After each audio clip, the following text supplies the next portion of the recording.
Inter at IUCAA Pune. So over to Bhaskar.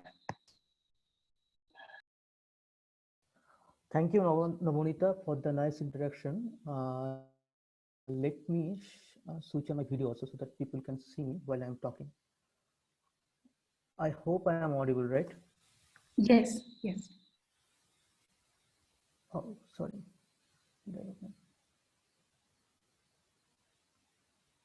Can you see the screen?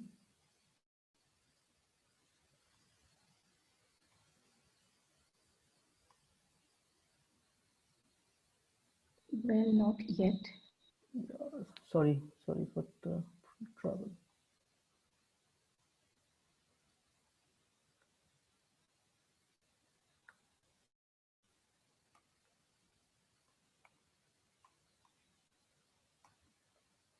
I hope now you can see it, right? Yes, we can see us now. Yes. Okay, so again, thank you everyone for joining here, and thank you all the organizers for inviting me here for this today's talk. So I'll be talking here about constraining equation of state of neutron star using existing and upcoming as astrophysical observation. This talk will be based on two of my recent papers. So I understand that this topic will be slightly advanced for some of you guys. So I'll try to keep it as general as possible. But if at some point if you think you're not understanding anything, so please don't hesitate to ask me any question. Just raise your hand and ask. So at first, I'll talk about what is neutron star. So when a star actually end up all its nuclear fuel, it starts to collapse because of the gravity. So stars which are more massive than the 30 times the mass of the sun, which is also known as the solar mass also, after the collapse, they become black hole. And stars which are in between 8 to 30 times the mass of the sun, after the collapse, they go to supernova and leave behind a dense material which is known as neutron star. So the typical mass of a neutron star is in between 1 to 2 solar mass, and it could be more than the 2 solar mass also. So the exact upper limit of neutron star mass is currently not known to us yet. And the radius of a neutron star is in between 10 to 15 kilometers. So if you can imagine that if we can crush the sun inside a city like Kolkata, so this will be our neutron star. So that and so you are currently understanding that the neutron star would be very dense object. So if we take, for example, if we take 1 spoon of material from neutron star, it would weight the same as Mount Everest. So therefore, the fundamental question is, what is neutron star made of?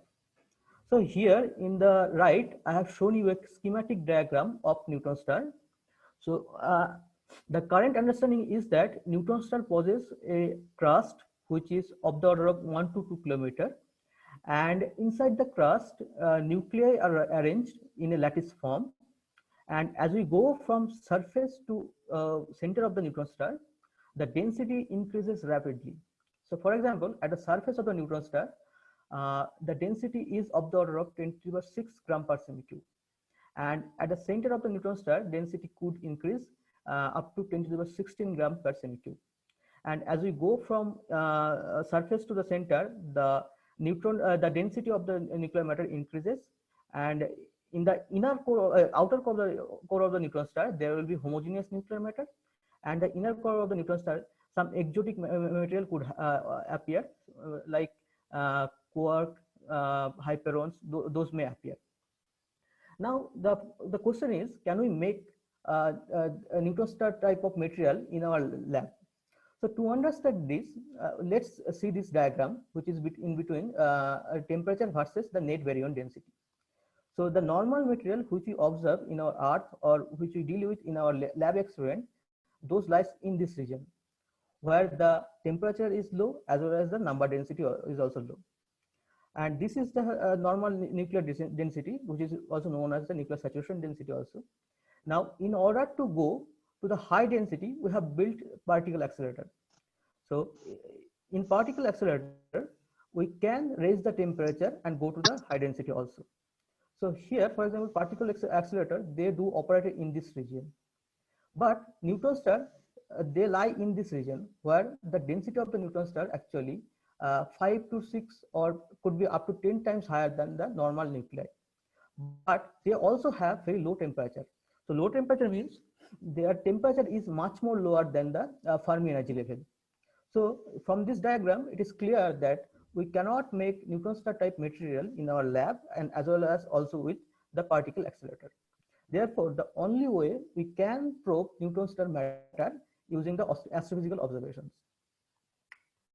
Now, let's talk about the neutron star equation of state and the mass radius. So, neutron star equation of state is the relationship between the pressure and energy density inside a neutron star. So, this is the equation of state, expression of the equation of state. Now, here in this lab diagram, I have shown you three different type of equation of state. The bottom one is the soft equation of state, and for the soft equation of state, we see that the energy density, the pressure increases less rapidly with the energy density.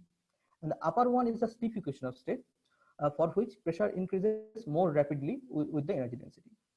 Now, given these three equations of state, one can ask if these are the true equation of state of neutron star, then what would be the macroscopic properties of the neutron star, such as what would be the mass and radius of the neutron star.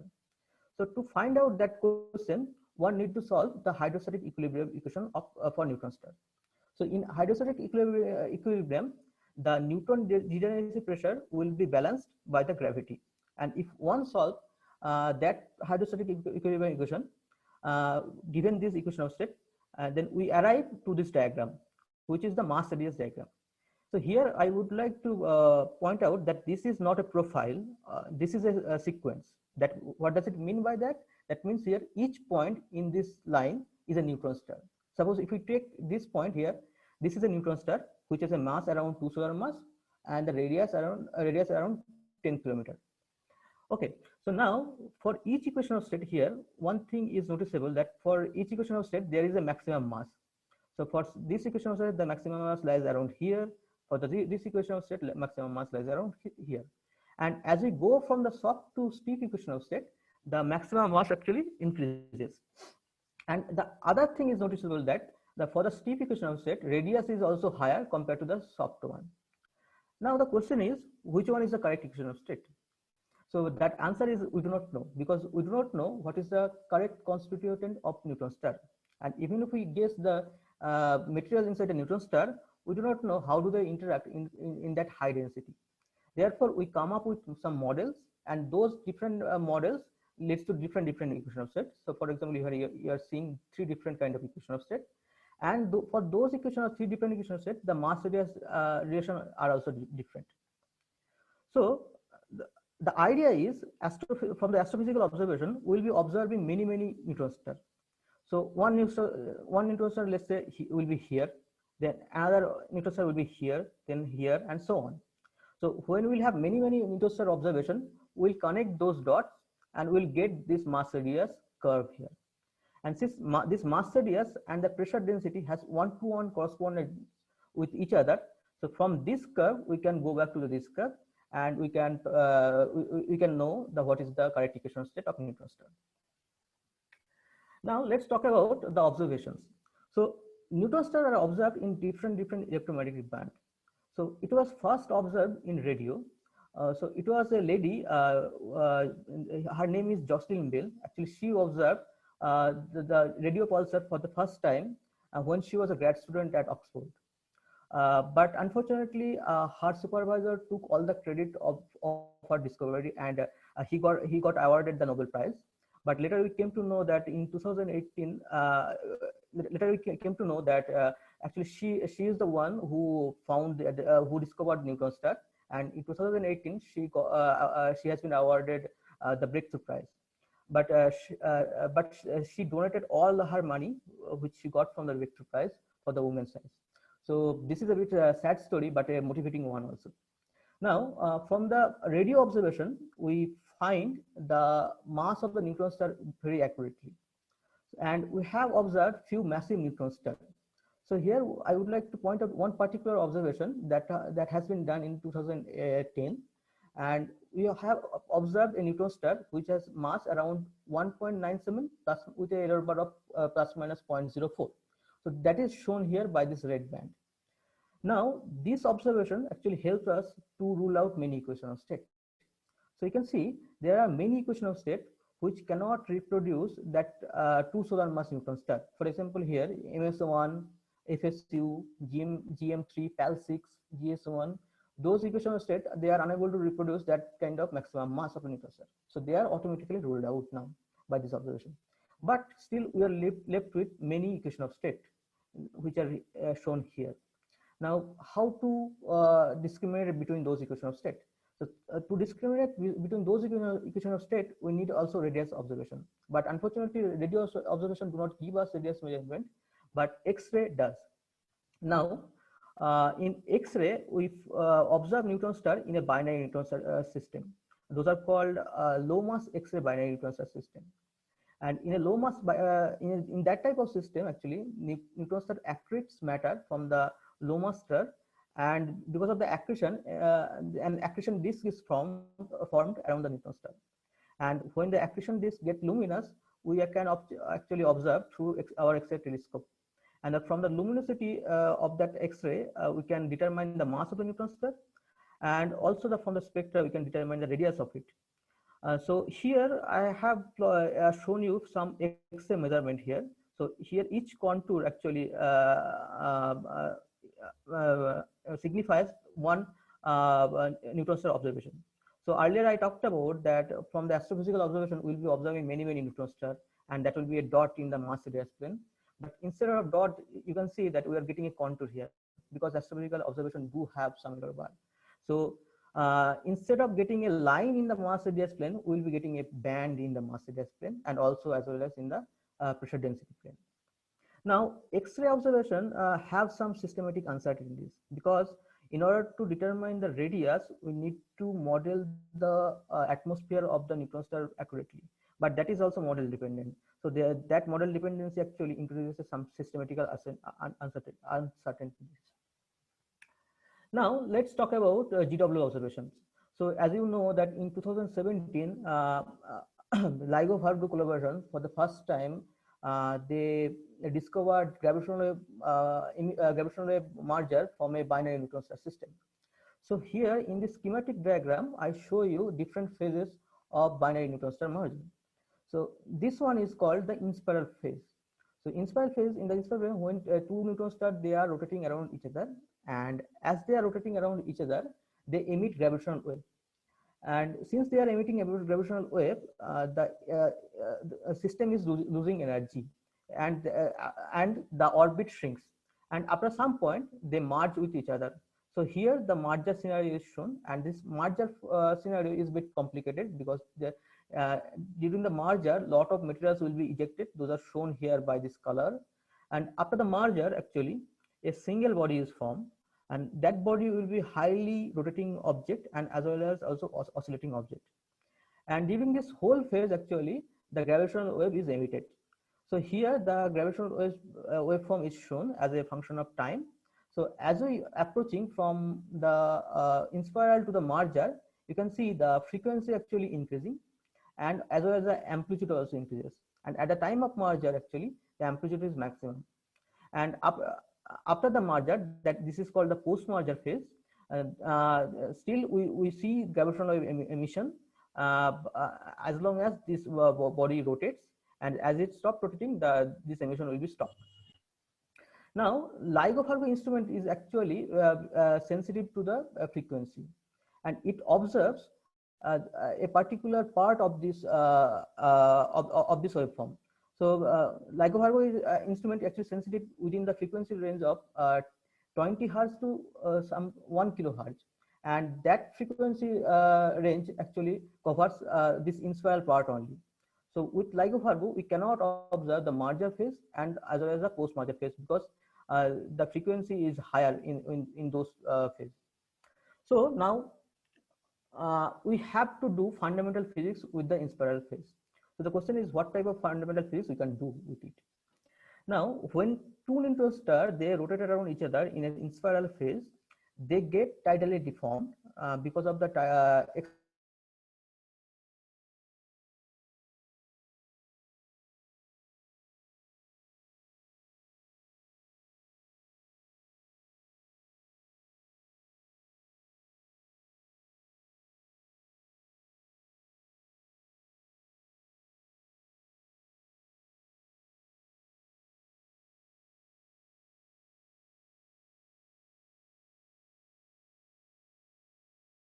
of the expression of the relation is basically a Hooke's law type relation. So the stress is proportional to strain. Uh, the similar thing you can find the analogy from here. Now, this lambda is actually a very important quantity for gravitational wave observations because this enters in the phase of the gravitational wave. Therefore, it can modify the gravitational wave signal. So here in this left plot, you can see the magenta color is plotted here without the tidal deformation, and the green one is plotted with the tidal deformation. So you can see there is a mismatch in phase, and from the observation actually we can find out the mismatch in the phase, and we can calculate what is the value of the lambda. And this lambda depends on the equation of state of the neutron star. It depends on the mass and radius of the neutron star. Therefore, through the measurement of lambda, we can we can constrain the equation of state in neutron star. So we can go from this plot to this plot. Now, since we are interested in constraining equation of state of neutron star, let's talk about how to parameterize the equation of state of neutron star. So here the top equation is the expression for the equation of state, which is a relation between the pressure inside a neutron star, and E naught is the energy per particle of a nuclear matter. Now inside a neutron star, matter is asymmetric in neutron to proton ratio. So therefore one can split this term E naught in two terms, one for the symmetric nuclear matter, which is this E naught rho, and another for the asymmetric nuclear matter, which is this term. So this term is known as denoted as E sim here, and this is also called the symmetry energy. So that signifies how symmetric or asymmetric the nuclear matter is. And delta is our symmetry parameter, which is defined at the bottom of this slide. So which is equal to rho n minus rho p by rho, where rho n is the number density of the neutron, and rho p is the number density of proton, and rho is the total number density, that is rho n plus rho p. Now we go a little bit further from this expression, and we expand these two terms in a Taylor series about the nuclear saturation density, because about the nuclear saturation density, these two terms have a minimum. And we keep up to the quadratic term here, and while expanding in a Taylor series, we get few coefficients. So those coefficients are shown here in magenta colors. Those are E naught, K naught, J naught, E sim, L, K sim, and J sim. Now these are the parameters of our model now, and this constitute the parameterization. So our target is to constrain these parameters from the astrophysical observations, and when we get those parameters from the astrophysical observation, we can put constraint on the equation of state of neutron star. Let's talk about the priors. So here priors means whatever the prior knowledges we have about the nuclear parameters. So for that, we divide our nuclear parameters in three classes. In one class, there is the lowest order parameters, which are E naught and rho naught. So these are the two parameters. So E naught is the binding energy of a nucleon, and rho naught is the nuclear saturation density. And from the nuclear physics experiment, we actually know the value of this quantity very well. So that's why we fix them in our study. And the second next order parameters are K naught, E sim, and L. So these parameters are not very well constrained from the nuclear physics experiment, but we have a lot of experimental results and as well as theoretical ab initio calculations. So that's why for those parameters we choose a Gaussian priors. So the value of the median and sigma for those Gaussian priors are given here in this table, and the higher density parameters are J naught, K sim, and J sim. And these parameters are not at all constrained by the nuclear physics experiment, because we cannot reach to that higher density. So those parameters can only be constrained using astrophysical observations only. So that's why we chose a broad uniform prior for those parameters. Now, additionally, we put three other constraints on the neutron star equation of state. The first one is the monotonicity. That means pressure should always increase as a function of energy necessary. Otherwise, mechanical stability inside the neutron star will be violated. Second one is the causality. So that means the pressure, the speed of sound should be should be less than the speed of light. So speed of sound is defined as the dp0. Actually, this is the square of the speed of sound. So it can be obtained from the slope of the equation of state. And the two solar mass criteria, which we have obtained from the radio observations. So so those equation of state which cannot reproduce this two solar mass neutron star, they will be discarded. Now let's talk about the data here, and which we will be using in our paper, which we have used in our paper. So in our paper, we use two GW detection. So first one is the GW 17017, and the second one is GW 190425. So let's talk about the nomenclature first. So the first 17 stands for the year, and the second two stands for the month, and third two stands for the date. So this event was observed in 17th August 2017. This was observed in 25th April 2019. So from the GW observation, actually, the information of equation of state comes to a quantity called lambda tilde. So this lambda tilde is function of mass 1, mass 2, lambda 1, lambda 2. So mass 1, mass 2 are the masses of the two neutron star in a binary system, and lambda 1, lambda 2 are the corresponding tidal deformabilities. And these are the distribution of lambda tilde we are getting from the GW observation. So this one is for the first observation, GW 17017, and this one is for the GW 190425. Now, one interesting feature is that this lambda tilde distribution has bimodality in it. So though, so one peak is for 17017, there is one peak around 200, and another peak is around 600. So I'll request you to remember this feature of lambda tilde, because that is going to be important in our study. And recently, the NICER mission, which is led by NASA, they have also provided a very accurate information about the mass radius measurement of a particular event. So this the full form of NICER is Neutron Star Interior Composition Explorer. So this is led by NASA. So they observe neutron star in X-ray, and this is the first time actually they have overcome the systematic uncertainties in their analysis, and the measurement we are getting here very accurate. So the mass radius distribution for this particular event is shown here in this plot. So the most likely value you can see from this plot that the radius is around 13 kilometer and the mass is around 1.4 solar mass. So now in our analysis, we'll be combining these three observations, and we'll put a joint constraint on the neutron star equation of state. And that way it can be done through a statistics called Bayesian statistics. So I think most of you do not know about the Bayesian statistics in that much. So I'll go through it a little bit slowly. So this equation is called the Bayes theorem actually. So the left hand side of this equation is known as posterior. So which is the probability of getting the equation of set parameters, which is the theta in this case, given the data. So in our case, the data is these three data. So this is the quantity we are interested to calculate. Now this equal to some normalization constant C. Let's forget about that right now. Times this probability, which is known as likelihood. And this probability is that what is the probability of getting the data given equation of set parameters. So let me explain how do one calculate this probability. So let's say we are right now interested in GW 17 data only. And for some equation of set parameters, we have calculated this quantity lambda tilde to be 1000. So now from this plot, you can calculate that probability is very low. And for some other equation of set parameter, we calculate this value of lambda tilde to be around 200. And that probability will be very high.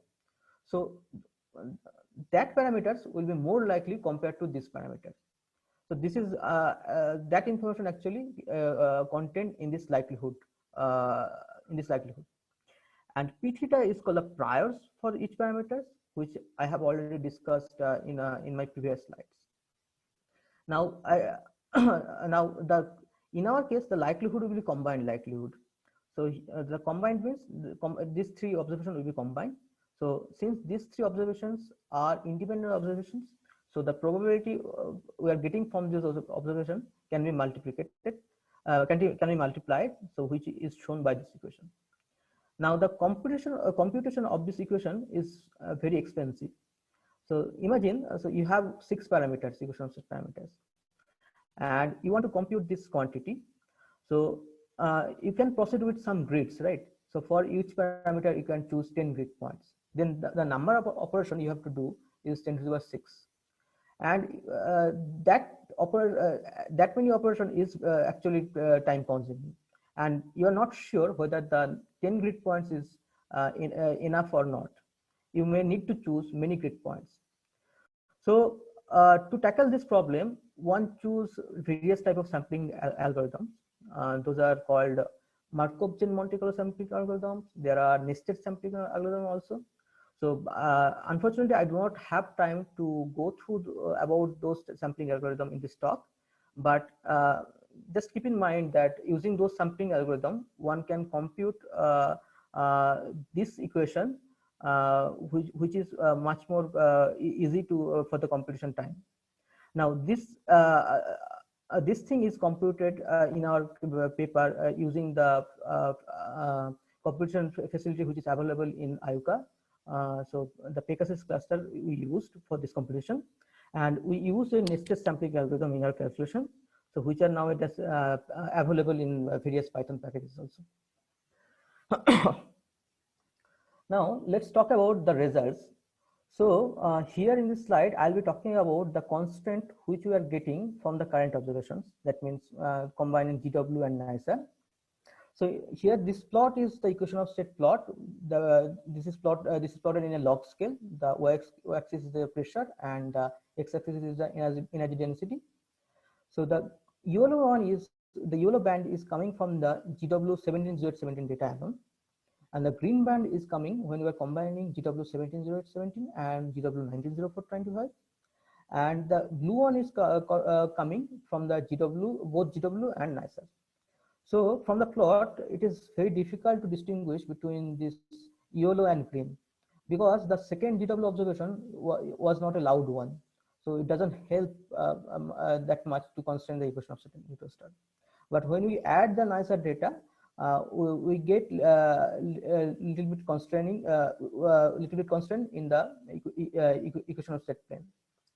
Now the interesting thing which we are observing in our study, that this astrophysical observation imply a little bit stiffer equation of state of the neutron star compared to some previous studies. So there are some previous studies which has been done using some different equation of set parameterization done by, for example, it has been done by LIGO-Virgo propagation also, and they found the equation of state of neutron star to be a little bit softer. So for example, here we are getting this value lambda 1.4, which is the tidal deformability of a 1.4 solar mass neutron star around 600 with some error bar, but they found it around 300 with some error bar. So compared to, now you can see that we are getting stiffer equation of state posterior. So the reason is that our nuclear physics model is is informed by the nuclear physics, but they chose some equation of set parameterization which are kind of agnostic to nuclear physics. So so we are finding a tension here between nuclear physics and astrophysical observations, and the conclusion is that it is very difficult for nuclear physics to reproduce the softness in equation of state, which actually demands, which the astrophysical observation demands, keeping the two solar mass constraint. Now let's talk about how the projected constant will be.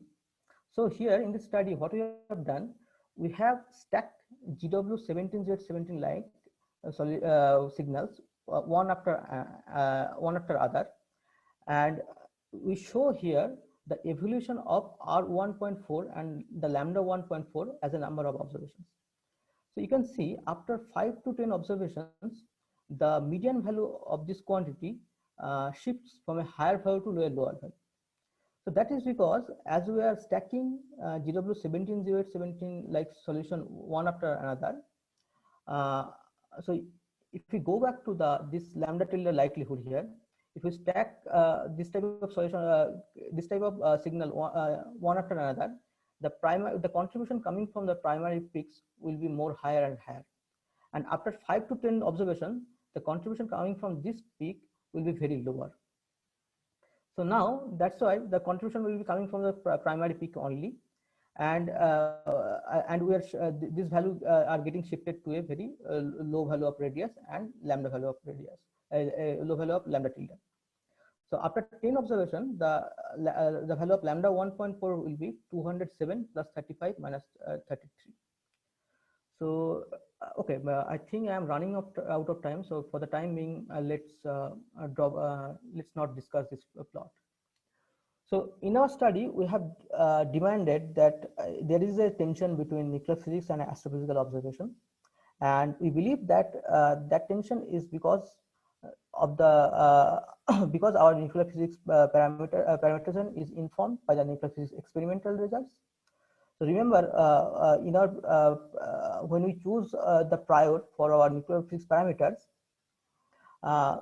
we kept fixed few of the parameters, and also we chose Gaussian priors for few of the parameters.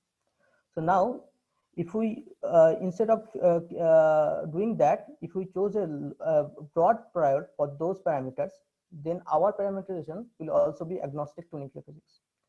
And choosing that kind of prior, we ran the Bayesian analysis again, and we find that now this parameterization also support the software equation set of neutron star. For example, using GW17, we are now getting the value of lambda 1.4 around 300 with some error bar. So the conclusion is that only nuclear physics agnostic model can reproduce the softness which astrophysical observation demands. Otherwise, nuclear physics is in tension with astrophysical observation. Now here we do a model comparison study between the nuclear physics agnostic prior and nuclear physics informed prior. So here the distribution of lambda 1.4 is plotted for the both cases, and you can see that the result we are getting are quite different, though there is a overlap.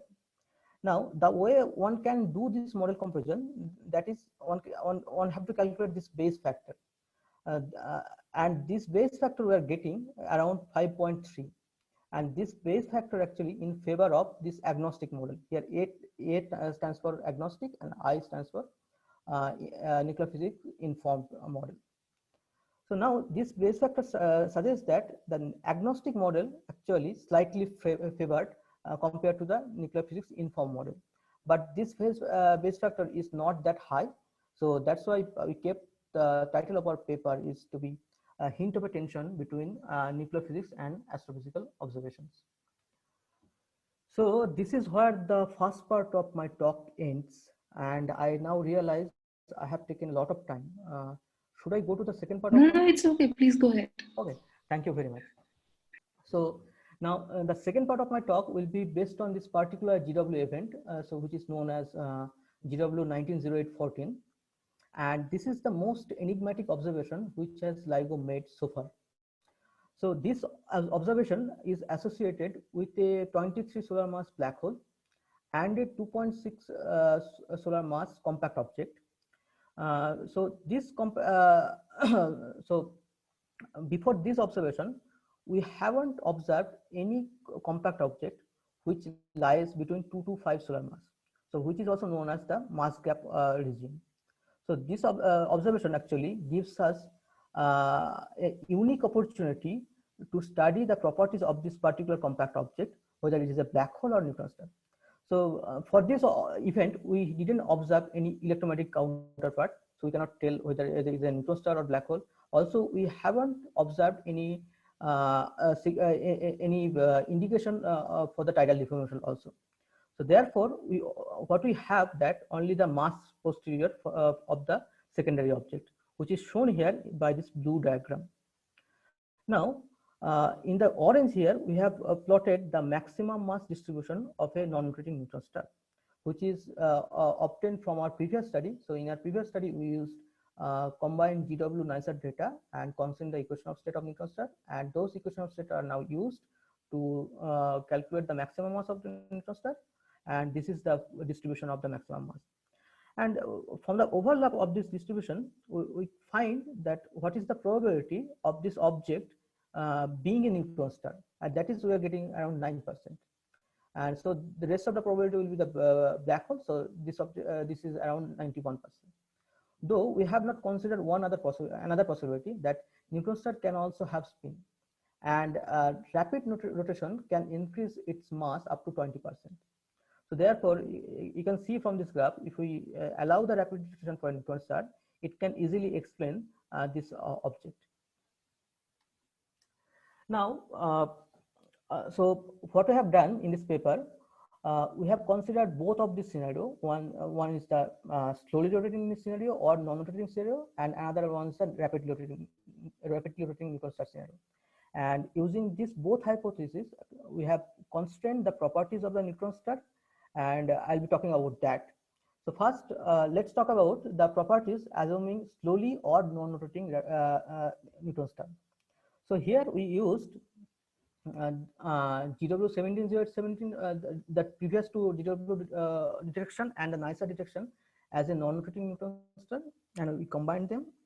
And remember, in our previous paper, we used a 2 solar mass hard cutoff for the maximum mass threshold. So instead of that, here we use the full posterior of the secondary mass of GW 190814 as the maximum mass threshold. And using that, we ran our Bayesian analysis again, and we found this result. So here, just focus on this plot, that if the secondary of GW 190814 is a non-rotating neutron star, it will constrain the high density part of the equation of state very much, because there are very few equations of state which can reproduce that mass. So we are getting a very stringent constraint on the high density part of the equation of state here. Now let's move on to the rapidly rotating neutron star scenario. So in this paper, for the first time, actually, we have developed a Bayesian inference technique assuming a neutron star to be rapidly rotating, and we have calculated the properties of the neutron star. But since we do not have much time, I'll not go through the details, and I'll go through the results directly. So here I have plotted several properties of the neutron star, assuming that neutron star is a rapidly rotating neutron star.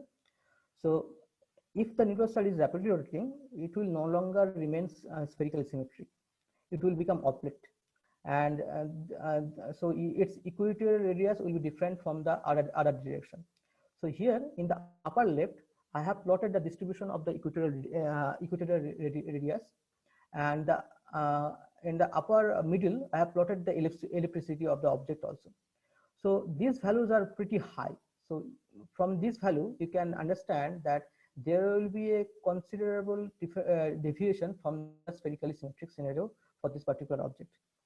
And in the bottom left, I have plotted the distribution of the rotational frequencies of this object, and this distribution peaks around 1100 Hz. So till now, we have observed the most rapidly rotating neutron star. What we observed from the radio observation is it has rotational frequency around 716 Hz.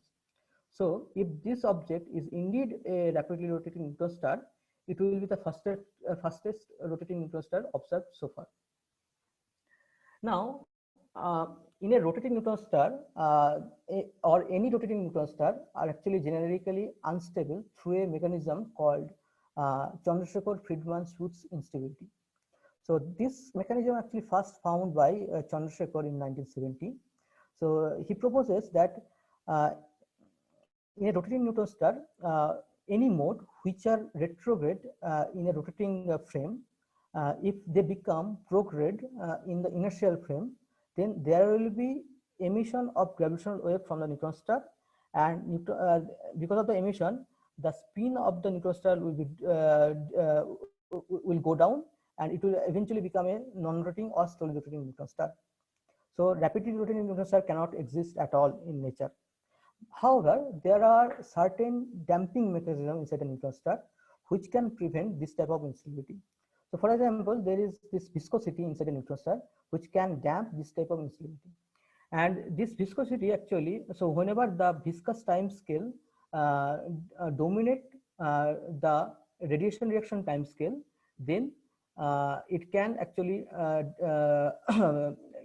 control the armored instability here.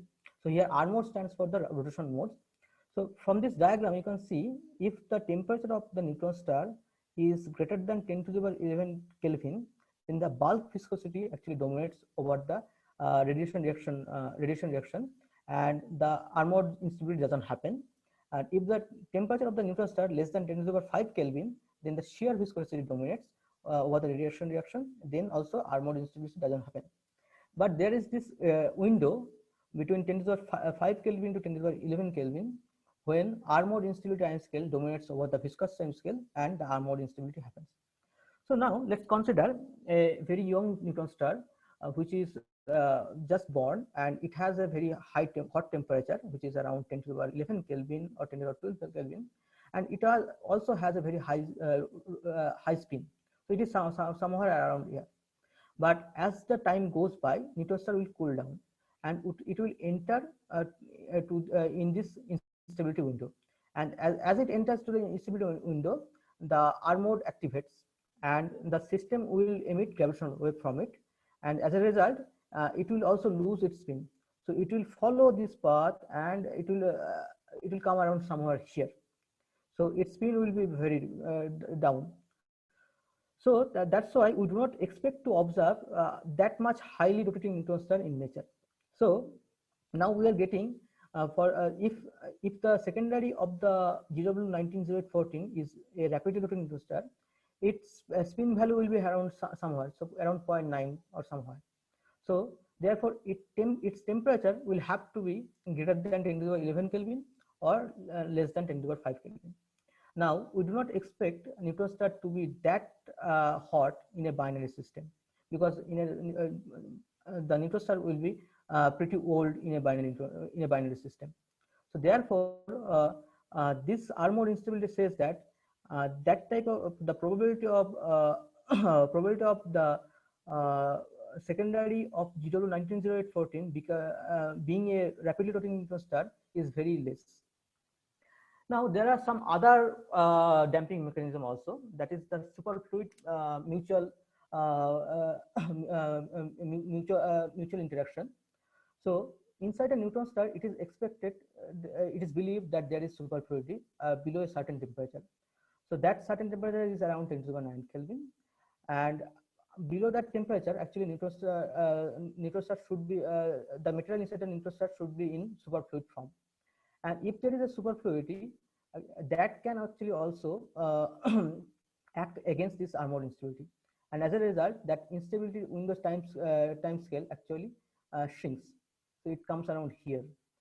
So now let's imagine a scenario where our secondary neutron star was actually initially in a low mass X-ray binary system, and it accretes spin from the low mass star, and it becomes a very highly rotating neutron star, and its temperature was that time around 10 to the power 9 Kelvin.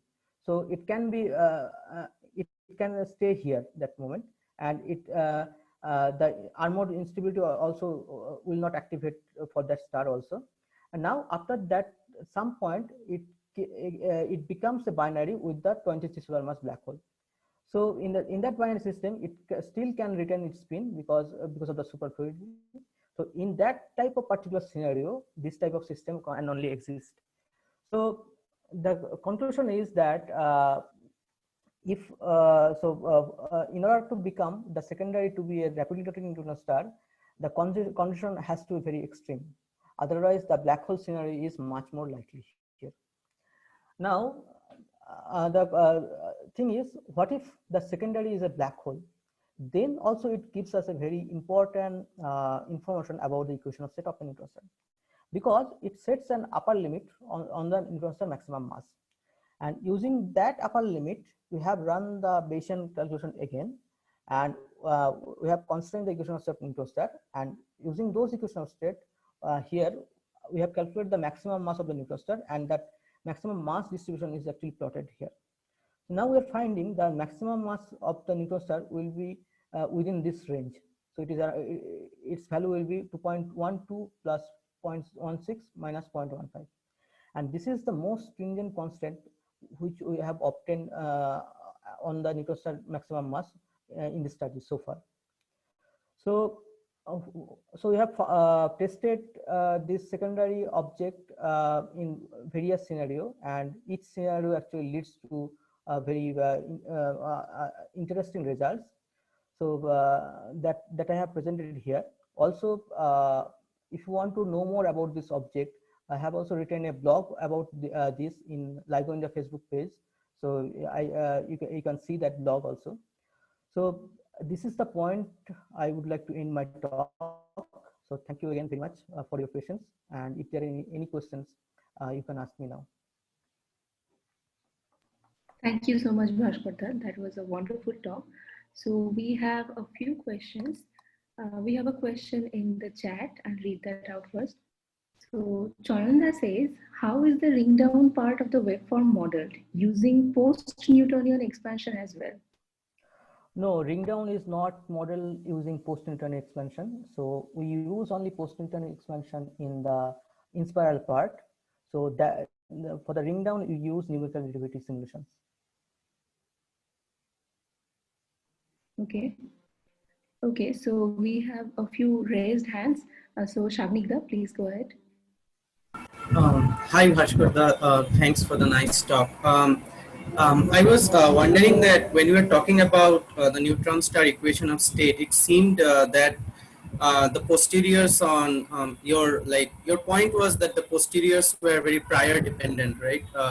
Like you took a agnostic model and that prior, and then you had a nuclear physics informed model. You had another prior, and it seemed that your posterior shifted a lot just because you have two different priors. Now that to me that tells me that the data is not enough to overwhelm the prior and reach a stable solution. So do you have any kind of calculations or simulations which tells you that what are the specific or the least kind of conditions or data quality you need to remove that strong dependence on priors and nail the difference between what is exactly going on? Yeah, that's a very good question. So you're absolutely right, actually. So right now the current data is not strong. That's why we are seeing these prior dependencies here. So if we go to this projected constant here, so when we are stacking actually GW17, Z17 like solution on top of each other, then after 5 to 10 observations, actually, that prior dependency will be gone. So in that case, if we use the nuclear physics informed prior or nuclear physics agnostic prior, so we'll see the same results. So you have to wait for 5 to 10 observations of same SNR, then actually we can have strong data. I see. I had another quick little question, which was you were talking about rotation and obliqueness in neutron stars, and when I work with exoplanets, there is this idea that rotating exoplanets produced more polarized signals than non-rotating exoplanets. So, does polarization study in neutron stars or something like that help you in constraining that? So constraining exactly which property? Constraining the rotation of the neutron star. Like you are trying to see if the neutron star is highly rotating, right? Yeah. So the way it has been approached, it is completely a general relativistic calculation here we are doing. So if for the rotating neutron star here, we are using the 3+1 ADM calculation, and that is pretty robust actually. I do not see how the polarization actually helps to constrain the rotational frequencies. So I am not talking if you have a rotating body and it's perfect. So these are all like these are our point sources, right? So if you have a rotating body and it's completely symmetrical, non-rotating body, it's completely No, spherical. these are not point sources here. These are I see. Uh, completely full general electricity. No, I am talking about like electromagnetic observations. Okay. When you follow these up with electromagnetic observations, if you have a point source, then the polarization signals tend to cancel out. But if you have an obliqueness, the disintegrated polarization signals are enhanced. So I am talking about those kind of observations, like if you think those will help or not. But yeah, that's fine. We can talk about this later. Yeah, I think so.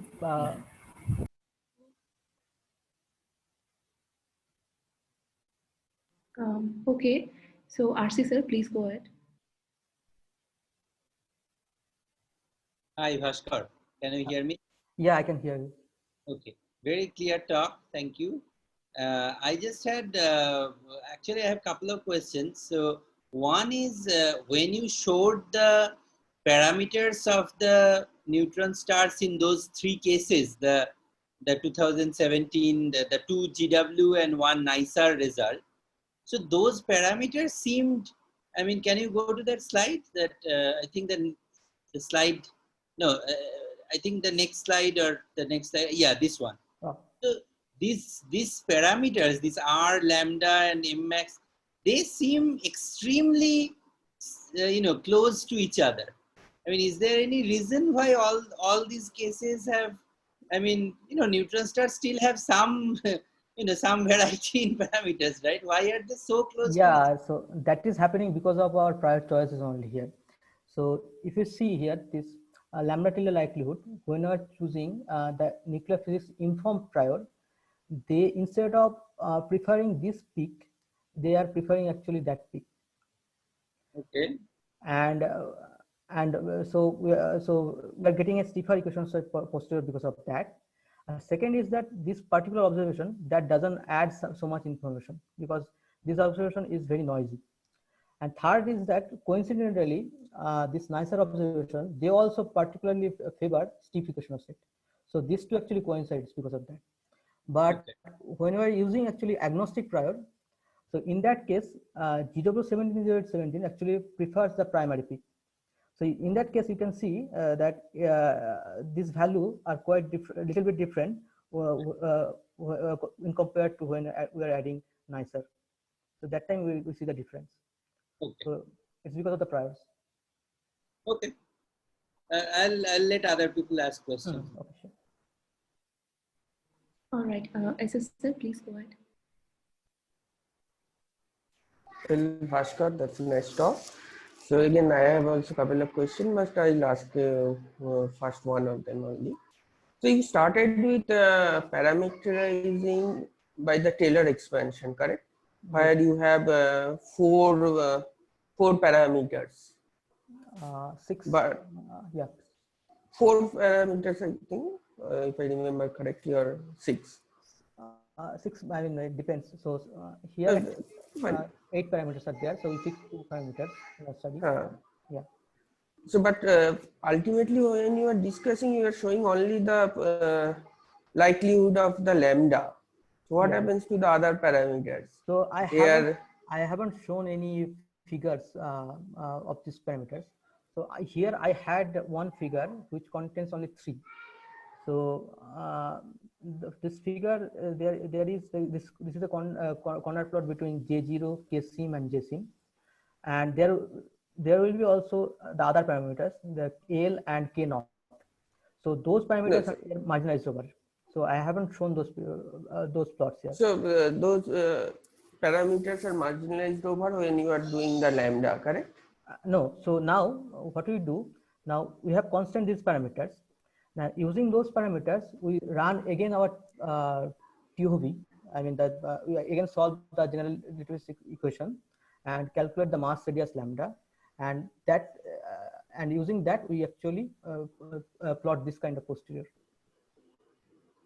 Sorry, so you fix those values at the maximum? No. We didn't fix those values. We take all those parameters. Yes. And now taking all those parameters, we again calculate the mass radius and lambda. And that lambda, and that is plotted here, and that gives us this distribution. This is distribution for lambda only, not the Lambda mass. So the thing is that when you have the equation of set parameters, using that parameters you can plot any distribution by running the POV equation again, and also the solving the lambda again. So this is kind of basically marginalized over the other parameter you were saying in a different way, or not? I'm getting it wrong.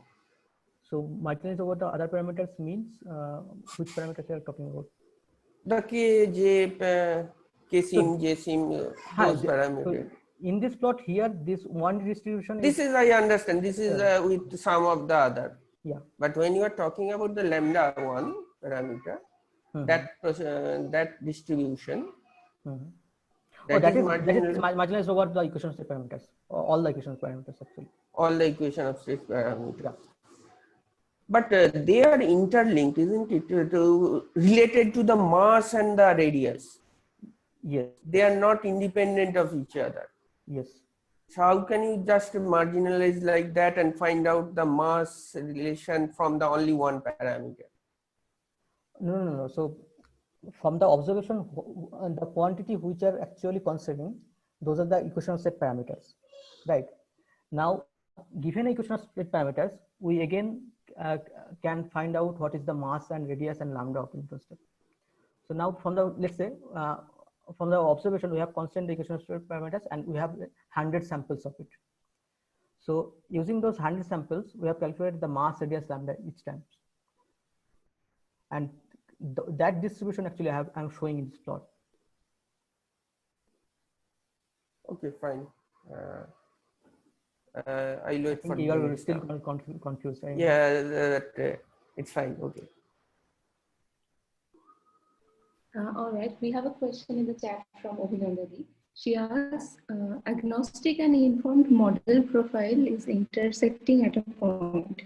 Does that point have any significance? Sorry, your voice is breaking. I couldn't hear the last part. Oh, sorry, I'll repeat. Yes, you can hear me now, right? Yes, I can hear you now. Okay, she says, agnostic and informed model profile is intersecting at a point. Does that point have any significance? At which point they are intersecting? Obhinandadi, can you unmute yourself?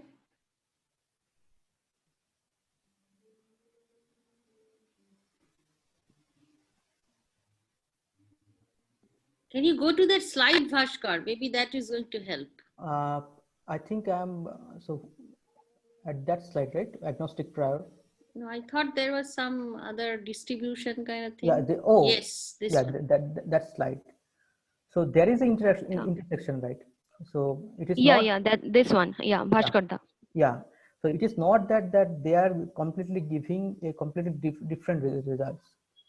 So they have some intersection. That's why when you are studying this model comparison, we are not getting very strong significance here. So this base factor is giving giving us a very weak value actually. Not very weak, but it is a substantial value calls. So we cannot actually distinguish between these two models from the data right now. So if I can just make a comment, Ovinanda, that's actually the PDF, the probability distribution. Yes. Okay, so that's not the model profile or anything. That's the probability distribution of what you get of that lambda parameter.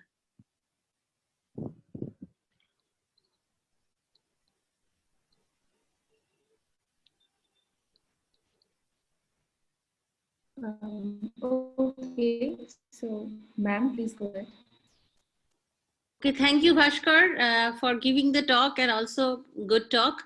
I just have, I think, a very basic question. So my question is here. We have this 3, 4, 5, 3, I think you mentioned two GW observations.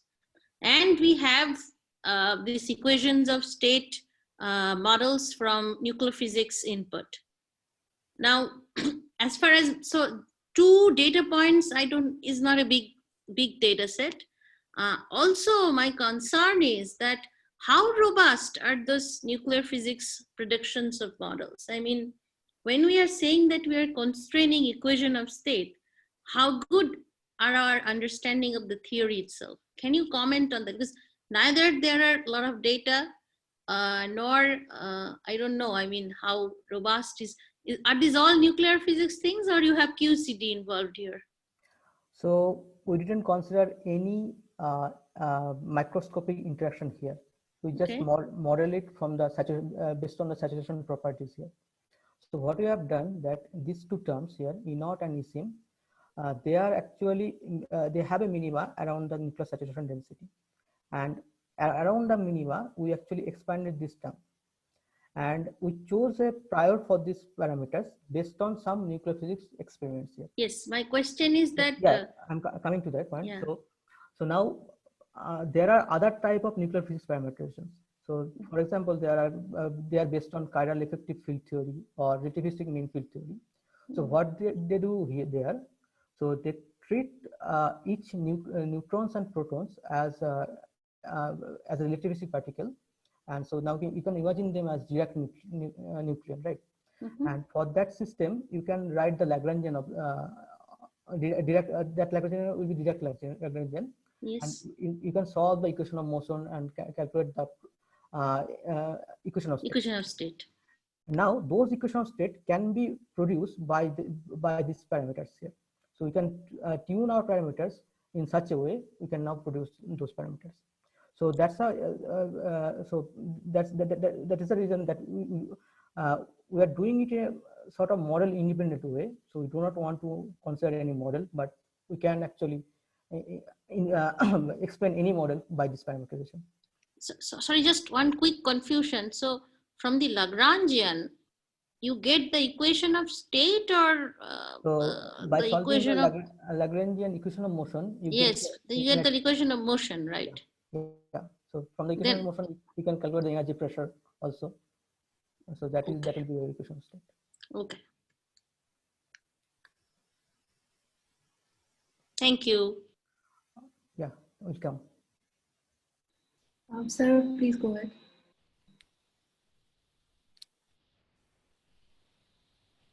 Okay, so SS also said. Arsi sir. But okay, so I'm just my question is, can you hear? Arsi sir, I can see. I think he is speaking. Navonita. Can you hear me? Yeah, I can hear you. Yes, sir. Okay. So can you just very briefly say that when they're looking at the X-ray observation, what are they actually seeing? I mean, what are the observations that are causing, giving these constraints or giving these parameters? So from the X-ray observation, actually, we get the mass radius distribution, and this mass radius distribution depends on the equation of state parameters actually. And we need any kind of macroscopic properties from the observation. So GW giving us this lambda, X-ray gives us a mass radius.